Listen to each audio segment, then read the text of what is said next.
En Primera de Reyes, capítulo 3, vamos a analizar y vamos a desarrollar una conferencia que se llama La sabiduría en la oración.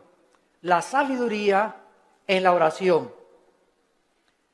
Antes de entrar a este pasaje, la Biblia nos enseña que la sabiduría es una de las bendiciones más grandes que cualquier creyente pueda poseer.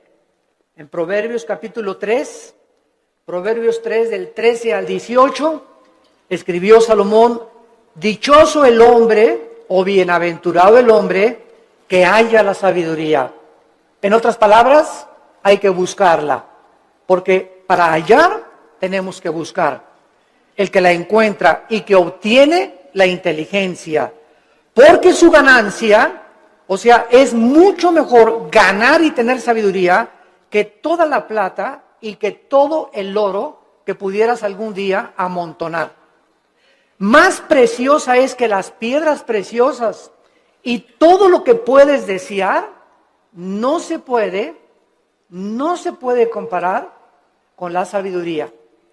Largura de días está en su mano derecha, en su izquierda riquezas y honra. Sus caminos son caminos deleitosos, todas sus veredas son paz. Ella es árbol de vida a los que de ella echan mano, y dichosos son los que la retienen. Siendo que la sabiduría es tan importante que el dinero, una vez yo le pregunté a Dios: oh Dios, ¿por qué dices que es más importante la sabiduría que el dinero? Porque la mayor parte de la gente diría: bueno, yo prefiero 1000 veces tener dinero que sabiduría. Y la respuesta la vamos a encontrar a través del desarrollo de esta conferencia, porque les voy a dar un adelanto. Si tú tienes dinero y no tienes sabiduría, el dinero que tienes lo vas a malgastar. Lo vas a usar en cosas y en vanidades ilusorias que se convierten en una maldición para tu vida. Escúchame muy bien. Personas que tienen dinero y no saben cómo usarlo, el dinero se convierte en una maldición para sus vidas. Pero si tú tienes sabiduría antes de tener dinero, cuando tengas dinero vas a saber cómo usarlo, dónde usarlo y a qué horas usarlo. Entonces, cuando nosotros tenemos sabiduría, antes que tener una carrera, antes que tener dinero, antes que casarnos, comenzamos a tener la capacidad de saber usar lo que Dios nos ha dado. La sabiduría tiene una definición que es la siguiente a los que la quieran apuntar. La sabiduría se puede definir como la capacidad o la habilidad para poder entender y discernir qué hacer, cómo hacerlo y cuándo hacerlo. Es la capacidad para poder entender y discernir qué hacer, cómo hacerlo y cuándo hacerlo. También podríamos decir que la sabiduría es la capacidad para saber aplicar el conocimiento. El conocimiento nos lo da la Biblia. Y muchos que me escuchan ya saben que dice la Biblia en Efesios 5, maridos, amen a vuestras mujeres. Eso dice la Biblia, ¿verdad? Y todos los varones dicen, amén, amén, amén. Sin embargo, si yo tengo ese conocimiento nada más intelectual, y en mi casa yo no soy una persona caballerosa con mi esposa, una persona que la respeta, una persona que tiene consideraciones con ella, una persona a la cual yo tengo que tratar como un vaso más frágil, si yo no pongo en práctica lo que yo conozco, no puedo tener sabiduría. La sabiduría entra a mi vida cuando practico lo que yo sé. Porque hay muchos de ustedes que conocen mucho de la Biblia tal vez, o mucho de teología, o que nos están escuchando por televisión, sin embargo, no viven lo que conocen. Dicen una cosa y hacen otra cosa. Y ahí es cuando la personalidad se comienza a desintegrar. Cuando nosotros decimos una cosa y hacemos otra cosa, nuestra mente se comienza a dividir. En la psicología se le llama esquizofrenia, que significa mente dividida. Antes de que se definiera la esquizofrenia, en Santiago capítulo 1, la Biblia decía, hace 2000 años, el hombre de doble alma. Se tradujo el hombre de doble ánimo. La palabra griega es nepesh, que es alma, es inconstante en todos sus caminos. Una persona con la mente dividida no puede ser igual en el trabajo, ni en el autobús, ni en la tienda, ni en el supermercado, ni en la escuela, ni en su casa. Una tiene una personalidad con sus amigos, tiene otra personalidad en la iglesia, aquí llega a la iglesia con cara de San Anselmo o de Santa Rita de Casia. Tiene otra personalidad allá en su trabajo. Son personas que tienen 2 o 3 personalidades porque están desintegrados. Ante sus amigos son aquí, no, allá por aquí. En la iglesia aquí santo, santo, santo. En su familia son otra cosa. No son de una sola pieza, como decimos en México. Y Dios quiere que tú seas de una sola pieza. Que seas como eres aquí, allá, en la escuela, con tus amigos, a donde quiera que vayas. Y no lo eres porque no eres sabio, porque no tienes sabiduría. ¿Y por qué no tienes sabiduría? Porque no practicas lo que conoces. Ahora, ¿quién nos da esta sabiduría? La Biblia a través del Espíritu Santo. Porque la sabiduría no es amontonar conocimiento, como dicen en este mundo, esa persona es muy sabia. Ganó el premio Nobel de Medicina, ganó el premio Nobel de Literatura, y se les consideran, o el científico Stephen Hawking en Inglaterra, que es el científico más grande ateo del mundo, lo considera una persona sabia. ¿A qué le llaman sabia a la gente? A los que tienen mucho conocimiento en determinado área académica. Pero la sabiduría de Dios es la capacidad para vivir, para ser papá, para educar a los hijos, para saber cómo educar a mi esposa, para tratar con el problema de mi hijo, para tratar con el problema de mi hija, para resolver los problemas en mi trabajo. Esta capacidad para resolver problemas en la Biblia se llama sabiduría. Porque hay mucha gente muy inteligente, con mucho conocimiento, sin que sepa cómo vivir.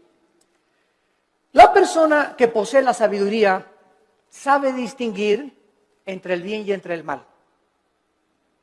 Manifiesta una conducta responsable, sabe cómo actuar en diversas circunstancias, sabe cómo vestirse en diferentes circunstancias, sabe cómo usar el dinero y sabe cómo dirigir o gobernar una nación, una familia, una empresa y una iglesia. La sabiduría le da la capacidad a los gobernantes de tener un rumbo adecuado en la nación. ¿Qué es lo que vemos ahorita en el mundo? Un mundo de naciones, más de 200 naciones, con gobernantes, la mayoría sin sabiduría. La mayor parte de ellos ya, ¿verdad?, con problemas mentales muy fuertes, posicionados solamente en gobernar, en controlar el pueblo, en controlar a las masas, sin poder ellos beneficiar al pueblo, porque nunca descubrieron que el gobierno es para bendecir a los demás y no a su propio imperio. En Job, el libro de Job, capítulo 28, versículo 28, dice la Biblia: he aquí el temor del Señor es la sabiduría y el apartarse del mal, la inteligencia. ¿Qué es lo que hace a una persona sabia? Temer a Dios. ¿Qué significa temer a Dios? ¿Tenerle miedo? No. Tenerle miedo a Dios te aleja de Dios. Y tener temor de Dios te acerca a Él. Esa es la diferencia entre el temor de Dios y tenerle miedo a Dios. No lo confundan. No es igual la gimnasia que la magnesia. Cuando yo tengo temor de Dios, vengo a Dios y respeto a mi esposa, respeto mis finanzas, pago mis impuestos, trato de tener una conducta responsable. ¿Por qué? Porque tengo el temor de Dios en mi corazón. Muchos de ustedes hacen lo que hacen porque no tienen temor de Dios. Muchos de ustedes, cuando nadie los ve, cuando están jóvenes, se besan, se abrazan, abusan de las caricias y se dicen cristianos. ¿Por qué lo hacen? Porque no tienen temor de Dios. Muchos varones viajan y cuando se meten a un hotel, no está la esposa, no hay nadie, alquilan una película pornográfica. ¿Por qué lo hacen? Porque creen que nadie los ve. Pero cuando tú tienes conciencia de que Dios te ve no harías las cosas que tú haces si tuvieras el temor de Dios. Esta es la razón por la cual Salomón, regresamos ahora a nuestro pasaje, estaba preocupado por ser un rey sabio. Era joven, acababa de consolidar su poder, acababa de sofocar una rebelión interna de gobierno de su hermano Adonías, eliminando a sus enemigos. Y la nación de Israel se encontraba ahora perfectamente unificada por un liderazgo que era él, y había paz por todos lados. Su padre David acababa de morir y él estaba ahora sentado en el trono.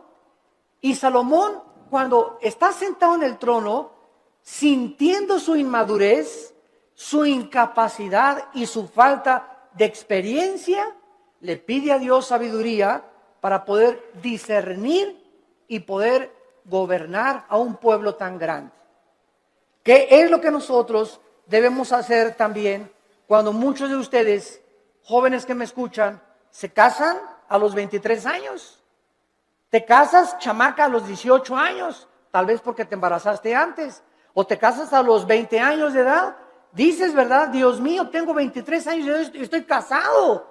Y ahora tengo que trabajar y voy a tener que tener sabiduría para educar a mi esposa, para saber qué empleo poder tener, para saber cómo educar a mis hijos. Dios mío, reconozco mi incapacidad. Señor, reconozco mi inmadurez. Oh, Dios mío, ayúdame. Y cuando nosotros tenemos esa actitud de reconocer, Padre, ahora mi negocio creció, las iglesias crecieron, ahora tengo más hijos. Señor, no sé cómo manejar esto. Para eso está Dios, para darnos la sabiduría, la capacidad de saber qué hacer. Y no hablarle a Walter Mercado, ni a la doctora Corazón, ni al psiquiatra, ni al psicólogo, sino consultar en su palabra. Aquí en la Biblia se encuentran los consejos de la sabiduría y de la inteligencia. Esto es lo que Salomón adquirió cuando se sentó. Y vamos ahora a darle lectura al primer capítulo del primer libro de los Reyes, capítulo 3. Y vamos a ver en primer lugar algunas cosas que nos comienzan a vislumbrar el corazón de Salomón antes de entrar en el tema principal de la conferencia.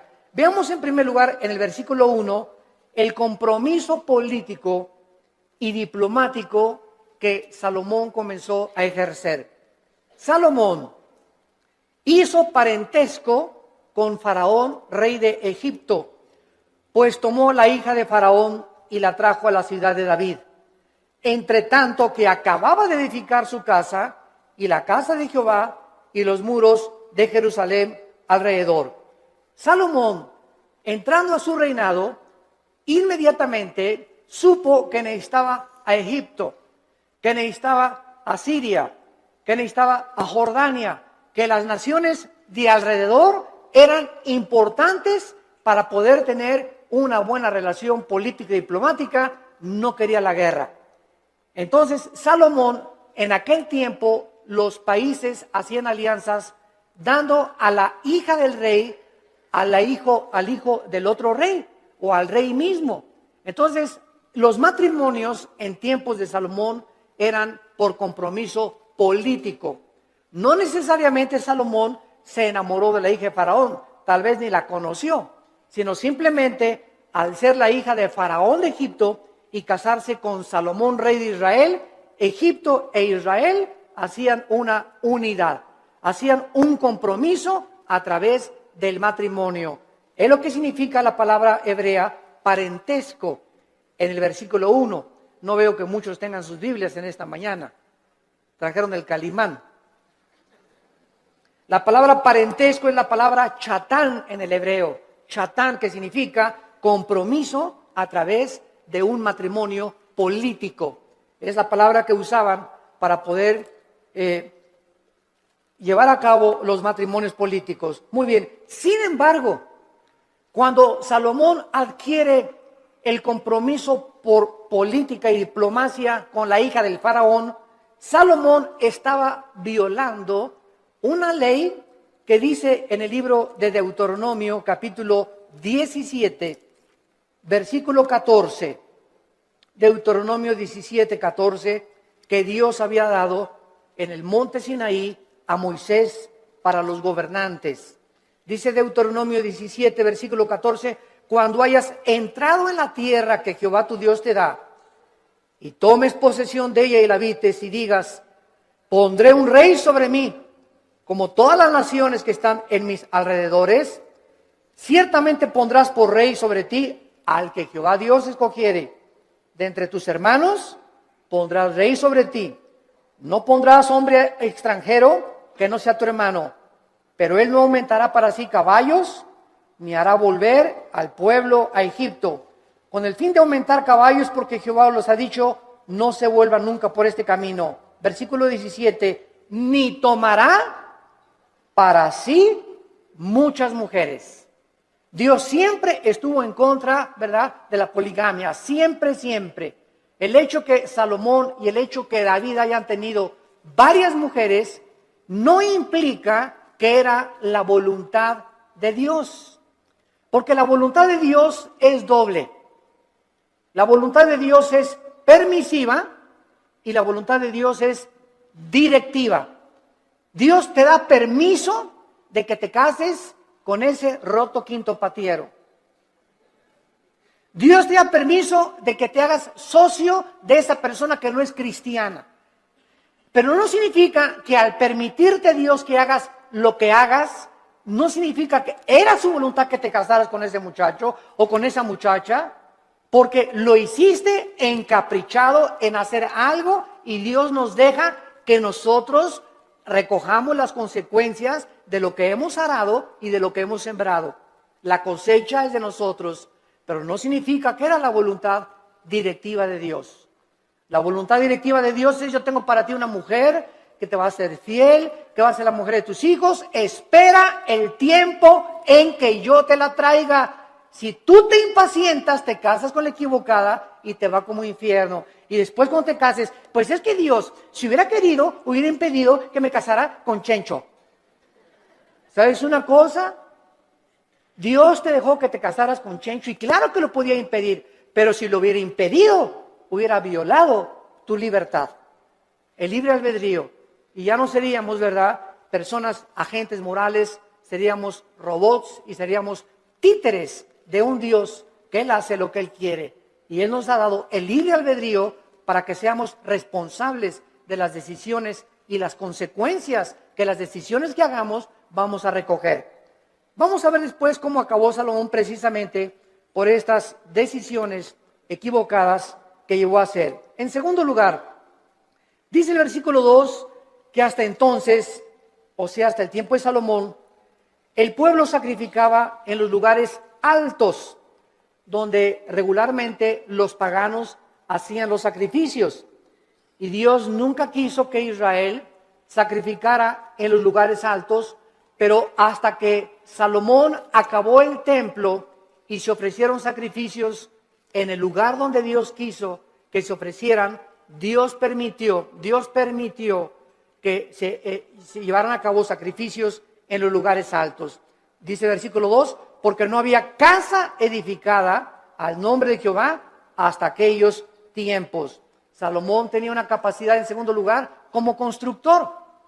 Si ustedes leen todo el primer libro de Reyes, es increíble la arquitectura, la hermosura de la decoración del templo de Salomón, de los cuadros que mandó traer. Tenía 12, su trono tenía leones de oro en las escaleras. Su trono donde Salomón se sentaba era de oro puro.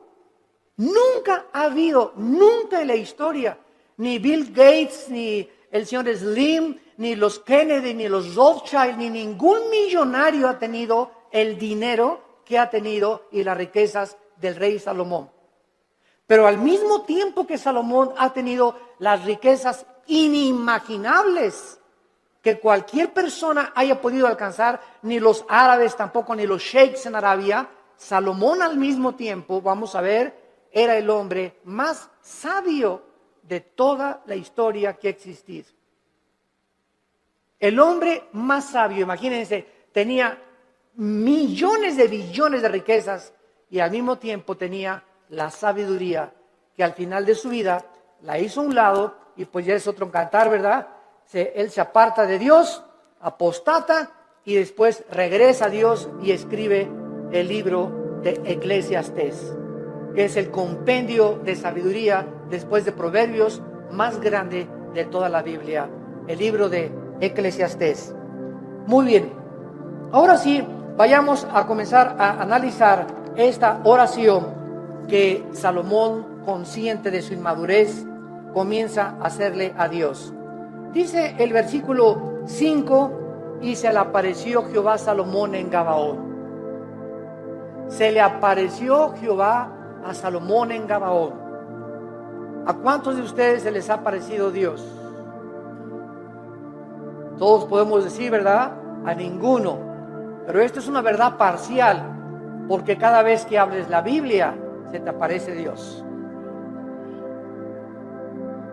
Ya no tenemos manifestaciones visibles de Dios, ni audibles como en los tiempos antes en el Antiguo Testamento. Pero ahora nadie puede decir, bueno, si a mí se me aparecía Dios, ¿sabes una cosa? Ahora no solamente se le apareció Dios para decirle algunas cosas, sino que ahora tenemos todo el consejo de Dios en la Biblia. Todo lo que Dios tenga para decirnos ya se encuentra en la Biblia. Después de la Biblia no hay nada más que Dios nos tenga que decir. Por eso la Biblia es un libro sellado. El que le agregue algo a estas palabras o el que le quite algo a estas palabras, dice Apocalipsis capítulo 22, las maldiciones de este libro caerán sobre esa persona. Por eso cuando hoy oímos, ¿verdad?, que tantas cosas de profecías, y el Señor me dijo que iba a entrar una muchacha con vestido verde y vas a casar con ella. Y el Señor me dijo que de aquí de esta iglesia van a salir ríos de agua viva. Y el Señor dice que un avivamiento va a venir en Guatemala o va a venir en España, etcétera, etcétera. ¿A quién le dijo eso el Señor? ¿Quién sabe? Tal vez cenó pizza en la noche a las 12 de la noche. Y comienzan a decir cosas que no están en la Biblia, que asumen que Dios dijo, pero Dios no lo dijo. Porque profetizar no es anunciar el futuro. Profetizar es comer esta palabra, y cuando hablas esta palabra. La persona que predica la palabra es un profeta. Un profeta no es una persona que dice, va a pasar esto o va a pasar aquello. Esos son adivinaciones. No confundas la profecía con la adivinación. Ahora, en el Antiguo Testamento había videntes. La palabra naví en el hebreo, que se les dio profecías del futuro. Todo lo que va a pasar ya está escrito en la Biblia. Cuídense cuando va a temblar en Toluca en febrero del 2011. Y el Señor me dijo que a las 10 de la mañana, cuídense, hermanos y hermanas en Cristo, de todas estas falsas profecías. A la luz y al testimonio. Si no es a la palabra de Dios, no les ha amanecido, dice el profeta Isaías. Entonces Salomón tiene la aparición de Dios en sueños y le dice Dios a Salomón. Escuchen esto, versículo 5. Pide lo que quieras que yo te dé. Ni Santa Claus, ¿verdad? Ni Aladín y la lámpara maravillosa, cuando el genio se aparecía y le decía a Aladín, no, pídeme lo que quieras. Aquí estamos ante el Dios creador de los cielos y de la tierra. ¿Y qué vemos en primer lugar? Una invitación de Dios que Él nos hace, no solamente a Salomón, sino también a nosotros en el Nuevo Testamento. Clama a mí y te responderé, dice Jeremías 33:3. Y te enseñaré cosas grandes y ocultas que tú no conoces. Ahora aquí inmediatamente podríamos asumir, si aparece Dios, pídeme lo que quieras, un Cadillac último modelo, Señor, una casa allá por allá, una mujer bellísima. Todas estas son las cosas que el mundo pediría cuando no tienen un corazón para Dios. Pero lo que hace Salomón es lo que nos va a enseñar, que Dios se agradó tanto de lo que le pidió Salomón, que Dios se lo dio. Entonces vamos a descubrir en esta mañana que cuando nosotros oramos conforme a la voluntad de Dios, Dios nos concede las peticiones que le hayamos hecho. Esta palabra que Dios usa para pedir, Saal, en el hebreo, se usa 8 veces en este solo capítulo. Y lo primero que vemos es el verdadero incentivo para orar. ¿Qué es lo que nos debe motivar para orar? Que al Dios que le estamos pidiendo es un Dios generoso. Toda buena dádiva y todo don procede del Padre de las luces, Santiago capítulo 1, en el cual no hay sombra ni variación alguna. Y el que tenga falta de sabiduría, Santiago capítulo 1, el que tenga falta de sabiduría, pídasela a Dios que se dará sobreabundantemente. Efesios 3:20, y aquel que es poderoso para hacer todas las cosas mucho más abundantemente de lo que le pedimos o ni siquiera nos imaginamos, según el poder que actúa en nosotros.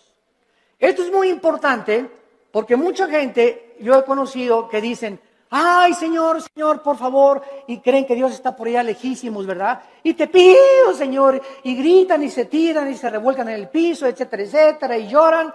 Y dice Efesios 3:20 que lo que le pedimos a Dios lo responde de acuerdo al poder que está afuera o adentro. ¿Perdón?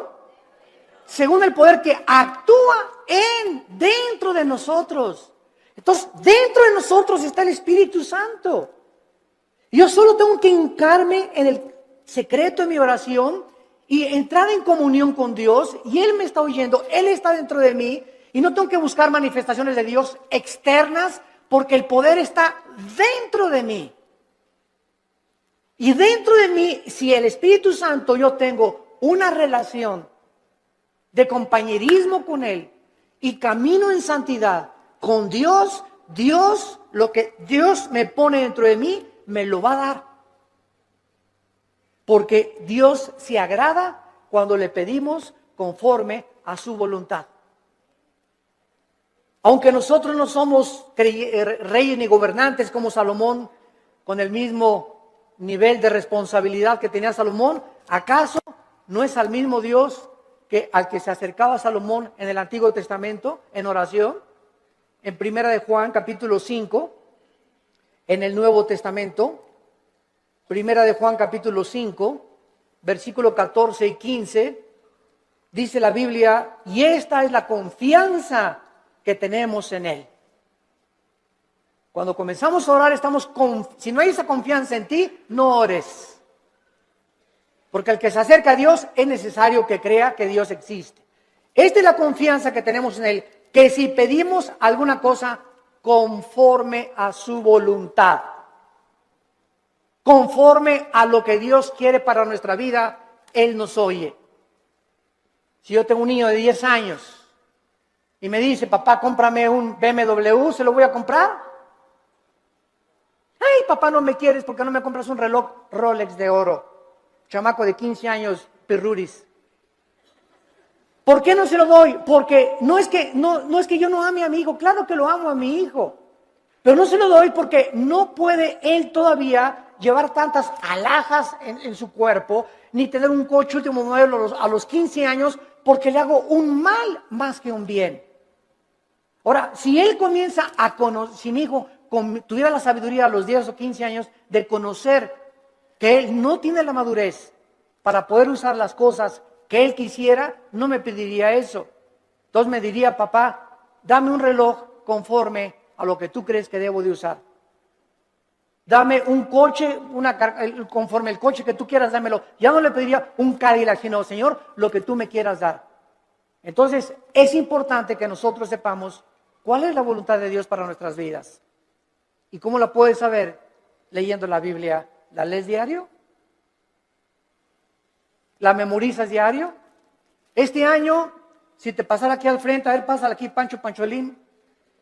¿Cuántos versículos ahorita, dinos de memoria a toda la iglesia, o cuántos capítulos de la Biblia memorizaste en el año 2010? ¿Te sabes el Salmo 23 de Perdis? ¿Te sabes de Perdis el Salmo 91? ¿O nada más sabes Juan 3:16? De tal manera amó Dios al mundo que dio su Hijo unigénito. ¿Cuántos versículos memorizas a la semana? Si tú no memorizas la palabra de Dios no la puedes guardar en tu mente. Si no la guardas, no la puedes meditar. No puedes pensar en ella, murmurarla, reflexionar en ella, ponderar en ella, porque necesitamos memorizarla, masticarla, asimilarla y guardarla en nuestro corazón. Y ahí se queda, y largura de días y años de vida y paz te aumentarán, y la sabiduría comenzará a manifestarse en tu vida. Hermanos, el cristianismo no es venir aquí solamente el domingo, de 9:30 a 11 de la mañana, o de 12 a 3 o al servicio a la iglesia que tú vayas. El cristianismo es creer lo que Dios dice.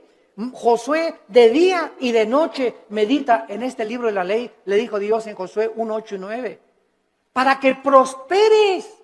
Ay, hermano, no salgo de perico perro. Y en el 2010 no me alcanzó ni para la colegiatura, no tengo ni para el aguinaldo, no tengo esto, no tengo aquello. Y Dios te pregunta, ¿y por qué si tienes un padre millonario? Es como el que estaba sentado ahí en la banqueta sin zapatos y con un taquito y nada más así. Y llega una persona, ¿y quién eres tú? Soy hijo del rey de Inglaterra. ¿Y por qué estás ahí sentado en la banqueta? Y traía el muchacho una chequera aquí. Pues porque no creo que mi papá me vaya a lo que me tenga. Mira, la chequera la tienes en blanco y tu papá te dio la chequera en blanco para que pongas la cantidad de los cheques que tú quieras. No tienes por qué estar como un limosnero pidiendo en la calle. Y la chequera es la Biblia. Tenemos la chequera de Dios para que la guardemos aquí en nuestro corazón y no andemos ahí mendigando ni causando lástimas. Tenemos un Padre que nos quiere dar todo, pero ¿por qué no nos los da? Porque le pedimos conforme a nuestros gustos. Le pedimos cuando lo necesitamos, cuando tenemos una tragedia, cuando viene un problema moral, cuando nos enfermamos, cuando estamos en el hospital. Señor, ayúdame. Señor, te pido, amiga, si fuera a mi casa, ayúdame con este negocio. Ya no tengo dinero y no me alcanza, pero los días anteriores, los meses anteriores, ¿has tenido compañerismo con Él? ¿Lo has amado con todo tu corazón? ¿Eres santo? ¿Amas a tu esposa? ¿Bendices a tus hijos? ¿Les enseñas la palabra de Dios a tus hijos? ¿Eres honesto en tus negocios? Entonces Dios no puede darte, porque el que es infiel en lo poco, en lo mucho lo es. Si Dios te bendijera y te diera y te ayudara, te echaría a perder, porque no tienes la sabiduría para vivir y tener lo que Dios te quisiera dar. Reflexionen y mediten en esto profundamente. Santo es de Dios. A continuación, dice el versículo del 6 al 8, no solamente que tenemos el incentivo para orar, la generosidad de Dios. Ahora veamos el fundamento de la oración, la seguridad de que Dios nos va a oír. Dice el versículo 6 y 7, Primera Reyes capítulo 3, y Salomón dijo,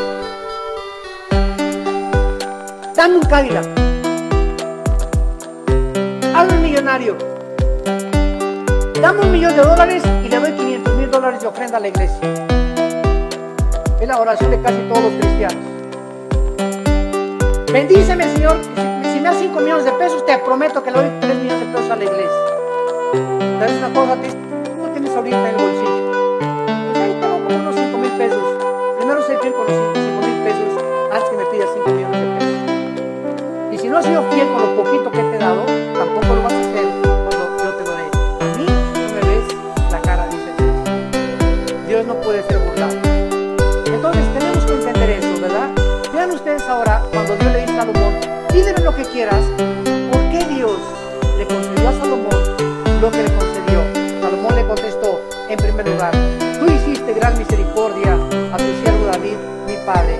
En primer lugar, recuerda, antes que nada, antes de pedirle, recuerda lo que él había hecho con su padre anteriormente.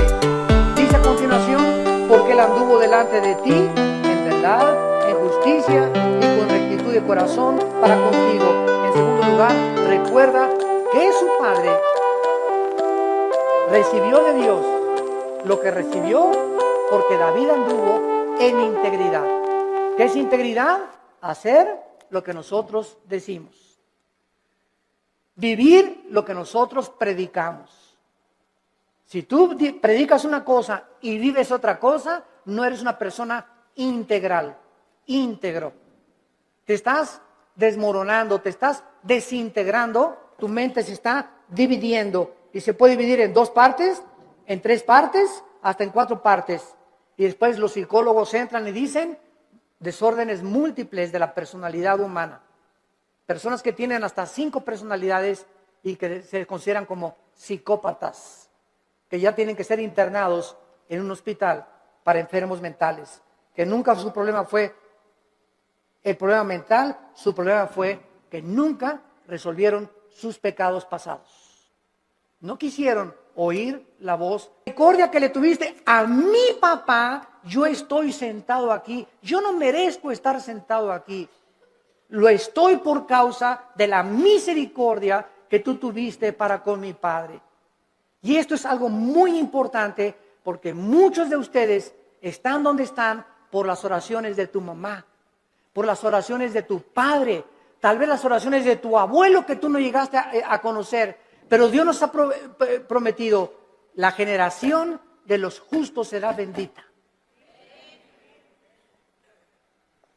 La generación de los justos será bendita y sus hijos heredarán la tierra. Salmo 112, 1 y 2. ¿Qué significa esto?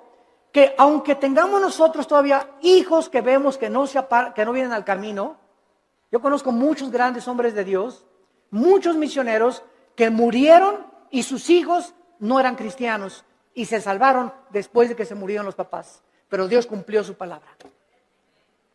Entonces, el hecho que muramos y no alcancemos a ver a muchos de nosotros, a todos nuestros hijos salvos, no implica que Dios no va a cumplir su palabra. Dios va a cumplir su palabra y nuestros hijos son benditos. Y aunque ahorita pertenezcan muchos al diablo, Dios los va a arrebatar de sus garras. ¿Y sabes por qué? Por la misericordia que Él tiene con nosotros, sus padres, que caminamos con Él.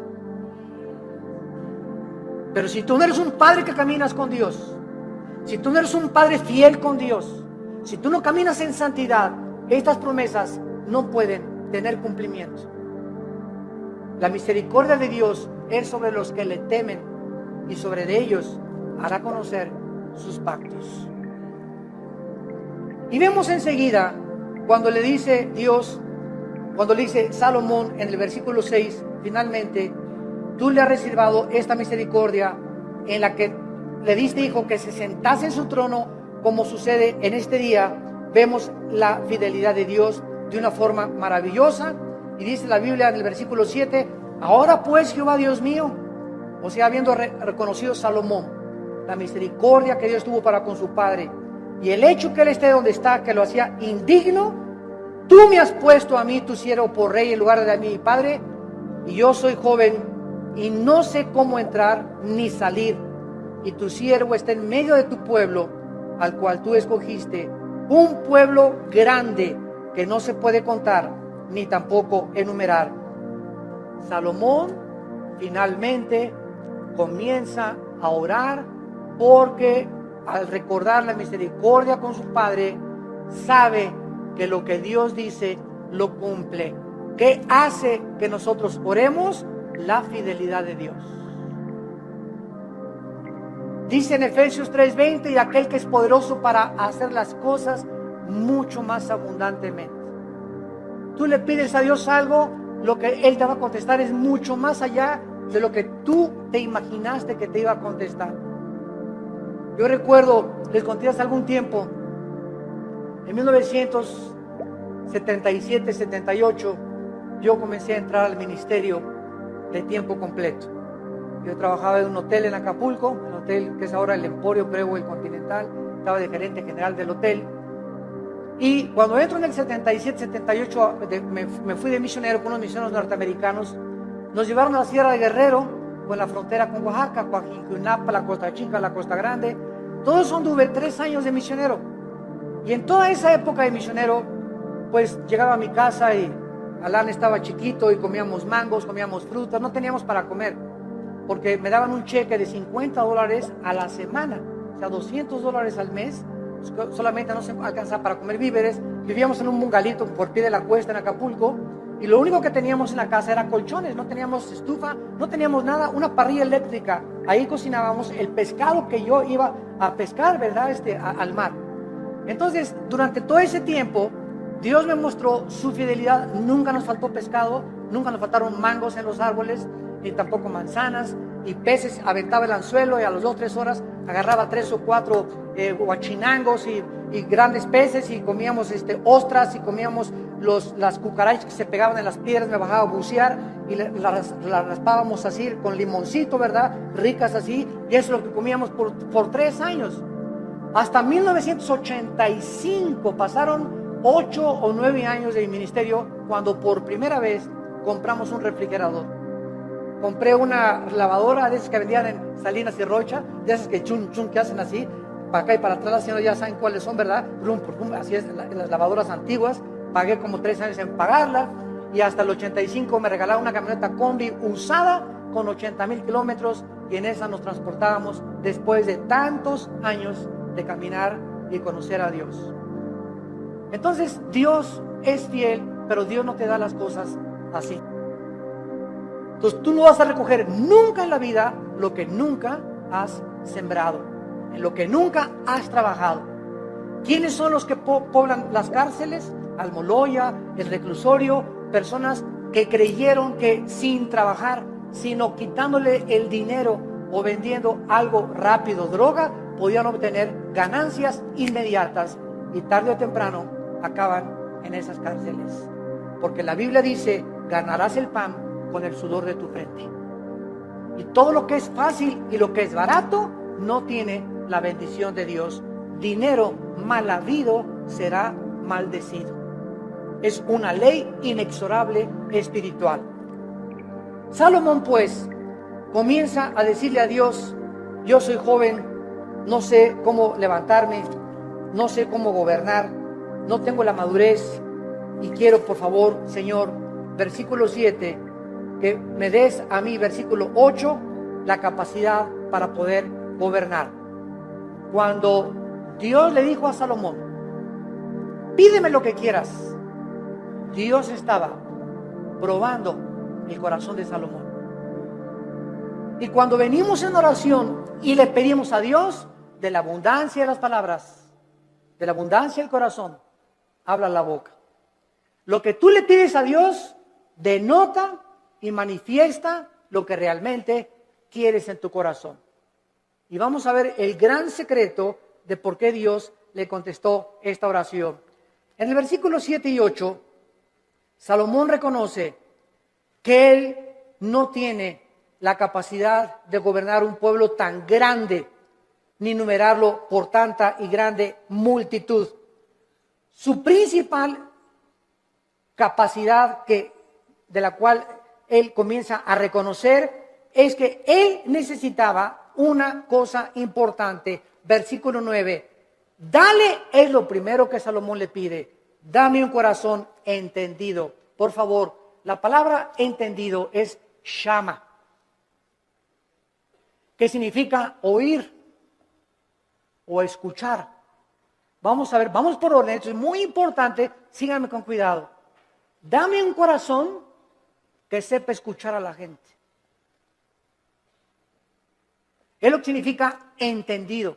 Shama viene de la palabra hebrea Shema. Cuando dicen Deuteronomio 6, Shema Yisrael Adonai Elohim Adonai Echad, se tradujo: oye Israel, Jehová tu Dios uno es. Shema, oye. Shama aquí es escuchar.